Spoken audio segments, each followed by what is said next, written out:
Seven star army academy சிங்கம்டாரி சிவகங்கை மாவட்டம். இன்றைக்கி நம்ம என்ன பார்க்க போகிறோம் அப்படின்னா, எஸ்எஸ்சி ஜிடி ரீசெண்டாக வந்து கால்ஃபர் ஆகிருக்கு.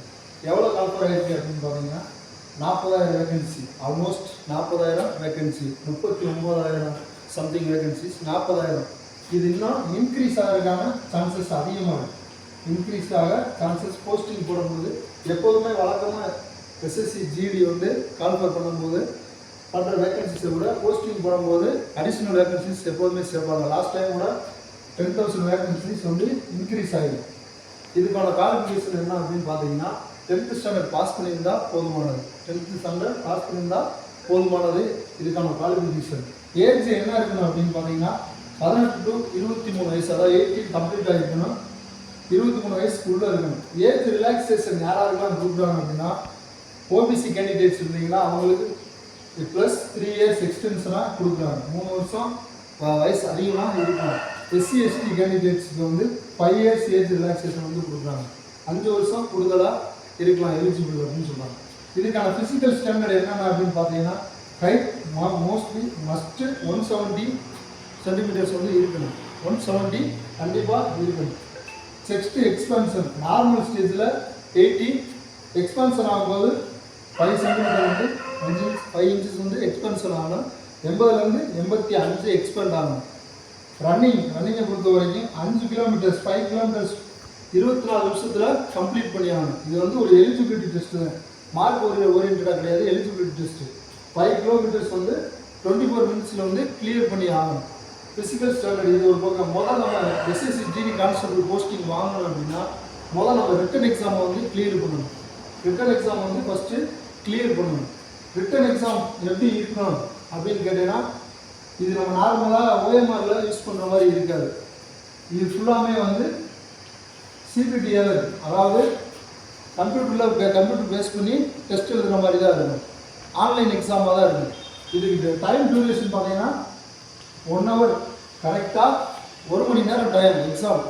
80 கொஸ்டின்ஸ் வந்து நம்ம ஹேண்டில் பண்ணுற மாதிரி இருக்கும். 80 கொஸ்டின்ஸ் வந்து நம்ம ஆன்சர் பண்ணுற மாதிரி இருக்கும். ஒரு கொஸ்டினுக்கு 2 மார்க் வீதம், 80 கொஸ்டினுக்கு 160 மார்க் நம்ம வந்து இதுக்கான எலிஜிபிலிட்டி டெஸ்ட்டாக நடத்துவாங்க. 4 கொஸ்டின் 1/4, அதாவது 4 கொஸ்டின் தப்பு பண்ணீங்க அப்படின்னா 1 மார்க் மைனஸ் ஆகும். 1/4 அதன்படி வந்து மைனஸ் மார்க் உண்டு. எக்ஸாம் சிலபஸ் எதுலேருந்து சார் எக்ஸாம் கேட்பாங்க, எப்படி இதுக்கு நம்ம ப்ரிப்பேர் ஆகணும், மோஸ்ட்லி எதுக்கு அதிக இம்பார்ட்டன்ஸ் கொடுப்பாங்க, எதுலேருந்து கொஸ்டின்ஸ் அதிகம் கேட்பாங்க அப்படின்றத டீட்டெயில் வைஸாகவே நான் எக்ஸ்பிளைன் பண்ணிடுறேன். Part A, part B, part C, part டின்னு சொல்லி 4 பார்ட்டாக கொஸ்டின் அதில் பிரிஞ்சிருக்கும். ஒவ்வொரு பார்ட்டில் இருந்துமே 20 கொஸ்டின்ஸ் வந்து கேட்பாங்க. ஒவ்வொரு பார்ட்டில் இருந்துமே 20 கொஸ்டின்ஸ் வந்து கேட்பாங்க.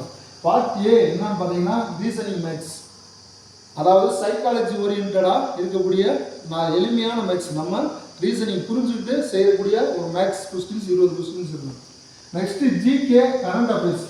ஜிகே இந்தியா அளவில் இருக்கக்கூடிய ஜிகே விஷயங்கள் இருக்கும்.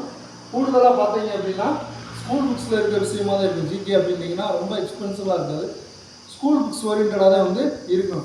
கரண்ட் அஃபேர்ஸ் அப்படின்னா ரீசெண்டாக நடந்த இப்போ ஒரு கேம்ஸு, ஒலிம்பிக்ஸ் இந்த மாதிரி விஷயங்கள்லாம் நடந்துருக்கும் இல்லையா, அந்த மாதிரி நியூஸ் பேப்பரில் வரக்கூடிய நியூஸ், ரீசெண்டாக யாருக்கு அவார்டு கொடுத்துருக்காங்க அந்த விஷயம், அது தொடர்பான விஷயங்கள் வந்து கரண்ட் அஃபேர்ஸ் கொஸ்டினில் இது ஒரு 20 கொஸ்டின்ஸ் கேட்பாங்க. இது ஒரு 20 கொஸ்டின், இது ஒரு 20 கொஸ்டின். பார்ட் சி பார்த்தீங்கன்னா எலமெண்ட்ரி மேக்ஸ், இதுவும் வந்து மேக்ஸ் கொஸ்டின் தான். எலமெண்ட்ரி மேக்ஸ் நம்ம ஃபார்முலாஸோட செய்கிற மாதிரி இருக்கக்கூடிய மேக்ஸ். பார்ட் டி இது கம்பல்சரி இங்கிலீஷா ஹிந்தி, நீங்கள் எது அப்ளை பண்ணுறீங்களோ அதுக்கேற்ற மாதிரி நீங்கள் ஆல்டர் பண்ணிக்கலாம். இது இந்தியா முழுவதும் நடக்கிற எக்ஸாம் அப்படின்றனால மோஸ்ட்லி ஹிந்தி பீப்புள்ஸ் அதை அட்டன் பண்ணுவாங்க.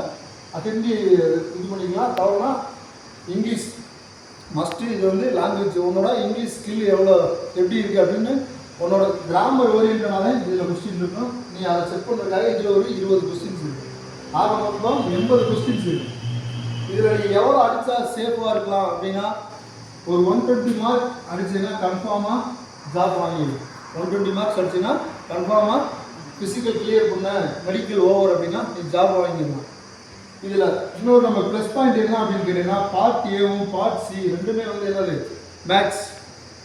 அப்போ 40 கொஸ்டின் ஒரு சப்ஜெக்ட் படித்தோம் அப்படின்னாவே 40 கொஸ்டின்ஸுக்கு நம்ம ஆன்சர் பண்ணிடலாம், தயாராகிடலாம்.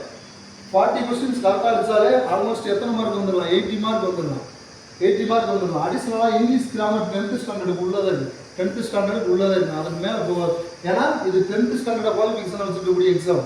அதனால் 10th தாண்டி போக வாய்ப்பு கிடையாது. அப்போ 10th கிராமர் தான் இருக்கும் 40. அப்போ இது 3 ஹேண்டில் பண்ண அப்படின்னாலே 60 கொஸ்டின் அடிச்சனால என்னாச்சு? 120 மார்க் ஈஸியாக நீ ஹேண்டில் பண்ணிடலாம். இந்த 20 அடிஷ்னலாக இந்த 20 கொஸ்டின் அடிச்சீங்கன்னா கன்ஃபார்மாக உனக்கு வேலை உறுதி. பல்கான வேகன்சிஸ் 40,000 வேகன்சிஸ், கம்மியான வேகன்சிஸ்னால் கூட கிடைக்காது அப்படின்னு சொல்லலாம். பல்கான வேகன்சிஸ். அப்போ நீ கொஞ்சம் எஃபர்ட் எடுத்து படிச்ச அப்படின்னா ஈஸியாக அந்த எக்ஸாம்ஸை கிளியர் பண்ணலாம். இது பற்றின கூடுதல் இன்ஃபர்மேஷன் நெக்ஸ்ட் வீடியோவில் பார்க்கலாம். தேங்க்யூ.